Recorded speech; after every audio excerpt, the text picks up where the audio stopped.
Shalom.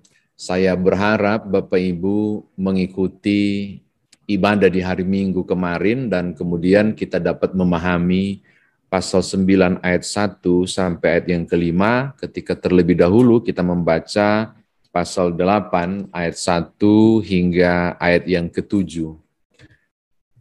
Ini tentang beberapa kondisi yang tidak baik terjadi di Yerusalem, kemiskinan dialami oleh orang-orang kudus di sana, orang-orang kudus berarti gereja di sana, dan kemudian Paulus berinisiatif Bapak Ibu untuk menolong mereka melalui mengkolek, mengumpulkan bantuan, mengumpulkan dana dari jemaat-jemaat agar kemudian dapat membantu kondisi yang terjadi di Yerusalem. Nah, salah satu target Paulus adalah jemaat Korintus yang terletak di provinsi Akaya, ibu kotanya Korintus. Di situ, di provinsi Akaya itu di Korintus berada, jemaatnya sangat kuat secara finansial, sehingga Paulus mengajak untuk berpartisipasi. Tapi kalau kita baca pasal 8 ayat yang pertama, pasal 8 ya, bukan pasal 9 tadi, tapi pasal 8, kita menemukan Paulus mengatakan kepada Korintus, sedangkan Makedonia yang susah, Makedonia yang mengalami kesulitan besar, malah mereka yang mendesak supaya bisa ikut bantu Yerusalem. Makedonia saja semangat, walaupun mereka pas-pasan hidupnya untuk membantu Yerusalem. Itu bahasa di pasal 8. Sehingga dengan alasan itulah mengatakan, masa kalian masih tunda-tunda lagi 1 tahun? Segeralah bantu. Makedonia saja yang kecil mau bantu. Nah, sekarang mari kita lihat pasal 9 bacaan kita. Itu ada yang menarik loh, Bapak Ibu. Di pasal 9, Paulus kemudian melihat penundaan, entah mereka dengan sengaja tunda ke 1 tahun ini. Korintus ini, sampai di hari Minggu saya bilang, pelit banget mereka, sampai harus 1 tahun, belum juga diputusin, belum dikumpulkan. Menunda untuk membantu jemaat-jemaat yang sedang menderita di Yerusalem. Tapi saya tertarik bukan soal, kalau tema kita kan motivasi dan apa tadi itu di SBU, saya nggak mau arah ke sana, tapi saya mau lihat bagaimana seorang Paulus memanage masalah kepelitan Korintus ini. Mari kita lihat, ini menarik sekali. Pasal 9 ayat 2. Aku telah tahu kerelaan hatimu tentang mana aku memegahkan kamu kepada orang-orang Makedonia. Coba lihat. Dia kemudian menghentikan upaya untuk mengecilkan Korintus dibanding Makedonia. Tapi dikasih balik. Dia bilang begini, saya sudah bilang ke Makedonia tentang ketulusan kalian. Saya telah memegahkan kamu di depan Makedonia. Coba lihat ayat 2. Tentang kerelaan hatimu. Saya bilang begini loh, Akaya, ini provinsi, sudah siap sedia sejak tahun yang lampau. Gara-gara Paulus bilang begitu, maka banyak orang tergerak, termasuk Makedonia. Saya mau menunjuk hal yang pertama. Paulus tidak menuding jari terhadap lambatnya, entah sengaja atau tidak, Korintus berlambat-lambat membantu Yerusalem. Tapi cara dia mendekati Korintus sangat baik. Dia tidak menuding jari untuk memalukan dan membuat kesal Korintus, tapi sebaliknya, dia melihat sisi yang lain secara positif. Saya tahu tentang kerelaan kalian, walaupun kalian tunda-tunda. Saya tahu tentang kerelaan kalian, makanya yang kerelaan kalian ini saya sudah cerita ke banyak orang, termasuk Makedonia. Makanya Makedonia tergerak untuk membantu. Coba Bapak Ibu lihat. Jadi dia melihat sisi lain dari menurut saya, entah sengaja atau tidak, sampai 1 tahun loh. Nggak dibantu-bantu itu Yerusalem kalau Korintus mampu. Tapi dia nggak fokus ke Korintus yang nggak bantu-bantu itu. Dia menyebut tentang kerelaan hatimu yang sudah 1 tahun kalian siapkan. Masa iya sih butuh 1 tahun? Jadi yang pertama saya melihat bagaimana Paulus melihat hal positif dari kekurangan Korintus, dan yang positif inilah yang dia cerita ke Makedonia dan ke banyak orang. Menarik ya? Jadi Paulus melihat sisi itu. Kalau soal kebusukannya nggak usah diceritain, tapi cari yang baik, dan itu akan jadi kesaksian. Dan benar kan, kalau baca itu bagian terakhir, dan kegiatanmu telah menjadi perangsang bagi banyak orang. Justru hal yang positif yang dikisahkan oleh Paulus tentang Korintus menggerakkan banyak orang. Ini catatan saya yang pertama. Yang kedua, strategi. Jangan sampai ketika saya sudah megahkan kalian di depan Makedonia, kalian yang bikin malu saya. Jangan sampai ketika saya bilang bahwa kalian itu tulus, kan dia khawatir. Tuh Bapak Ibu baca ayat 3, 4, 5 itu khawatir sebenarnya. Saya Paulus khawatir, jangan-jangan mereka tidak bantu. Sementara saya sudah bilang bahwa Korintus itu sangat tulus, Makedonia tulus banget loh Korintus. Akhirnya Makedonia tergerak dan banyak orang terangsang untuk kemudian segera membantu juga. Tapi ada nada khawatir di ayat 3, 4, dan 5. Jangan-jangan Korintus tidak mau bantu. Makanya dia punya strategi menarik. Aku mengutus, lihat ayat 3. Aku mengutus saudara-saudara itu agar kemegahan kami dalam hal ini atas kamu jangan ternyata menjadi sia-sia. Tetapi supaya kamu benar-benar siap sedia seperti yang telah kukatakan. Jadi Paulus mau kolek. Dia jadi kolektan. Dia mau kumpul itu bantuan ke Korintus. Caranya apa? Daripada dia malu ketika sama-sama dengan orang Makedonia sampai ke Korintus, Korintus belum siap. Akhirnya dia pakai strategi menarik. Saya utus beberapa orang. Lihat ayat 3, ayat yang kelima. Saya utus beberapa orang untuk lebih dulu menyiapkan segala sesuatu di tempat itu ya, Korintus. Supaya kalian siap. Jangan sampai saya datang, kalian nggak siap. Nanti Makedonia tersandung.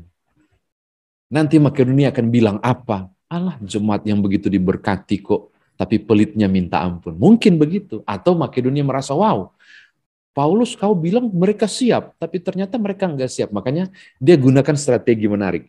Dia jemput bola. Dia tidak bicara soal kesalahan, tapi Paulus punya strategi datang menyelesaikan persoalan itu agar tidak timbul masalah baru. Saya tertarik di situ. Seorang rasul ini hebat banget. Dua hal yang dia mau bikin. Tolong lihat ayat yang keempat. Supaya apabila orang-orang Makedonia datang bersama-sama dengan aku, jangan mereka mendapati kamu belum siap sedia, sehingga kami, untuk tidak mengatakan kamu, merasa malu atas keyakinan kami itu. Maksudnya begini, supaya kami, Paulus, dan kau, Korintus, nggak malu, karena kalian belum siap. Saya menemukan sesuatu yang menarik dari gaya bahasa ini. Betul-betul menegaskan bahwa kepentingannya cuma satu, supaya kalian bisa membantu, titik. Tujuan saya utus orang, supaya kalian nggak malu, dan supaya Makedonia nggak tersandung, karena ternyata kalian nggak bantu, atau belum siap membantu. Jadi kalau alasan kalian belum siap, saya utus orang untuk siapkan, supaya kalian siap membantu. Saya menyebut ini sesuatu yang luar biasa dari Paulus. Lepas dari tema SBU tentang motivasi, pemberian, dan seterusnya, saya melihat hal yang lain justru. Tentang bagaimana Paulus memanage persoalan untuk menggerakkan jemaat menolong orang lain. Saya kira demikian firman Tuhan ditafsirkan bagi kita. Lalu bagaimana kita bawa dalam kehidupan beriman kita? Yang pertama, gara-gara berita baik yang dibawa Paulus tentang Korintus, ayat yang pertama dan ayat yang kedua, Paulus bercerita ke banyak orang, termasuk Makedonia, bahwa Korintus itu tulus banget, siap untuk melakukan kebaikan, dan membantu orang-orang kudus yang lagi susah di Yerusalem. Akhirnya, dan kegiatanmu telah menjadi perangsang bagi banyak orang. Akhirnya banyak orang pun membantu Yerusalem. Dan Makedonia yang miskin ini pun sampai maksa, kami juga harus bantu. Saya mau bilang begini Bapak Ibu, untuk hal yang pertama. Kebaikan itu menular. Perbuatan baik itu bisa menular. Bisa menular. Maksudnya bisa jadi teladan. Makanya hal pertama saya mau katakan begini. Ketika Bapak Ibu melakukan kebaikan, saya tidak mau angkat soal bantuan finansial yang pokok dari surat pasal 9 ini 2 Korintus. Tapi enggak, saya mau kasih luas, ini bukan cuma soal membantu yang susah, bukan. Pokoknya kebaikan Korintus yang diceritakan oleh Paulus menular ke Makedonia dan ke banyak orang. Saya mau katakan berbuat baik itu bisa menular. Maka saya mau katakan begini, ketika Bapak Ibu melakukan kebaikan, Bapak Ibu mengerjakan kebaikan, ada 2 aspek penting. Bahwa kebaikan itu menolong orang yang menerima kebaikan Bapak Ibu. Lewat perbuatan baik Bapak Ibu kepada orang lain, orang itu tertolong. Orang itu terselesaikan masalahnya. Atau orang itu mampu menghapus air matanya menjadi sukacita. Atau orang itu kemudian diringankan bebannya. Itu target pertama. Tapi target kedua, yang barangkali tidak terlihat dampaknya langsung adalah Bapak Ibu sedang menularkan benih-benih kebaikan itu kepada orang yang terima itu. Atau kepada orang yang menyaksikan itu. Dan kalau Tuhan berkenan, dia akan tergerak juga untuk mengerjakan kebaikan. Saya mau mengatakan hal pertama, kebaikan itu menular. Gitu loh. Jadi ketika kita mengerjakan kebaikan, kita tidak hanya berpikir bahwa orang lain terbantu, atau kemudian kita menerima upah di sorga karena kebaikan kita buat. Ada hal penting, kita sedang menjadi teladan. Dan kalau ada orang yang menyaksikan, itu bisa jadi kesaksian. Sehingga kebaikan itu akan menjadi berantai. Karena kebaikan menular. Menular pada orang yang tepat pastinya ya. Jadi yang pertama saya mau katakan, lakukanlah kebaikan Bapak Ibu. Lalu orang akan ceritakan kebaikan itu. Lalu menjadi kesaksian. Lalu ditularkan satu demi dengan yang lain. Iya ya, si bapak itu atau si ibu itu kok, wow, bisanya ya dia peka seperti itu. Itu dikisahkan, lalu orang tergerak dan termotivasi. Kalau dia saja bisa, mengapa saya tidak? Lakukanlah kebaikan bukan cuma untuk menolong orang lain. Atau kemudian upah surgawi yang saudara dapat. Tapi lakukanlah kebaikan. Karena secara langsung atau tidak, itu akan jadi teladan. Dan orang lain pun akan tergerak untuk mengerjakan kebaikan. Ini yang pertama. Yang kedua, Paulus tidak fokus pada kekurangan Korintus. Dia tidak fokus pada 1 tahun kau tunda-tunda terus untuk bantu loh orang-orang kudus. Betapa kalian tidak mampu memanage dengan baik berkat Tuhan yang Tuhan kasih kalian begitu kaya. Betapa kalian tidak peka pada kebutuhan sampai 1 tahun loh. Kalian tuh kayak apa sih? Enggak, kita enggak menemukan redaksi itu. Tapi kita menemukan betapa kemudian Paulus mensupport dengan mengucapkan kata-kata dalam bentuk tulisan surat ini, hal-hal yang positif. Korintus begini deh, daripada supaya kita tidak jadi batu sandungan bagi banyak orang termasuk Makedonia, yang berbuat baik gara-gara dengar kalian bikin buat baik, lalu ternyata kalian nggak siap, gini deh, saya akan utus orang, supaya mereka yang kolek duluan untuk siapkan kalian. Kalau alasan kalian butuh waktu karena susah untuk mengumpulkan, saya utus beberapa orang untuk bantu mengumpulkan. Supaya pas saya sampai, dananya sudah tersedia. Jadi kita nggak jadi malu. Ternyata memang kalian benar membantu. Saya tertarik untuk bilang begini, berapa banyak orang yang kemudian fokus pada kesalahan orang dan membesarkan masalah, tapi lupa fokus bagaimana berpikir bersama, mencari solusi, menyelesaikan masalah. Saya lihat Paulus ada di situ. Dia tidak membesar-besarkan masalah Korintus, tapi pendekatannya sangat baik, yaitu pendekatan untuk mencari jalan keluar. Aku utus berapa orang ya, ayat 3 dan 4, aku utus ya, untuk menyiapkan segala sesuatu supaya kalian siap ketika kami datang dengan Makedonia. Oke? Ya, disiapin ya. Saya mau katakan ini betapa penting. Fokus Paulus bukan untuk mencari kesalahan atau membuktikan suatu kesalahan. Dia sudah tahu ada masalah. Maka tujuan dia hadir adalah bagaimana kemudian problemnya terselesaikan. Paulus mengambil langkah untuk selesaikan masalah, bukan memperlihatkan dan menelanjangi kesalahan. Sebaliknya, dia menyelesaikan masalah. Hal kedua ini saya mau katakan kepada Bapak Ibu juga firman ini kepada saya, yaitu marilah menjadi kawan sekerja Tuhan untuk mendatangkan damai sejahtera, bukan kemudian mendatangkan kesusahan dan syak bagi orang lain untuk tersandung. Hal kedua mau bilang adalah ketika kita menemukan masalah orang lain, kita berupaya bukan untuk membuktikan kesalahan itu. Sebaliknya berupaya bersamanya menopang dan membuat dia menemukan problem resolve, penyelesaian masalah, jalan keluar, sehingga kemudian kondisi menjadi baik. Lalu tidak ada lagi yang tersandung.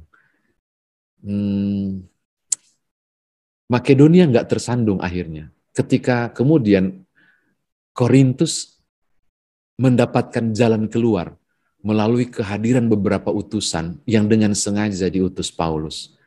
Hal kedua, Bapak Ibu, jadilah orang yang menyelesaikan masalah, bukan hanya menuding dan mencari masalah atau memperbesar masalah orang lain. Saya suka Paulus, wow, ini luar biasa, dia pada titik itu. Ini yang kedua. Selanjutnya yang ketiga, baru mau masuk ke tema.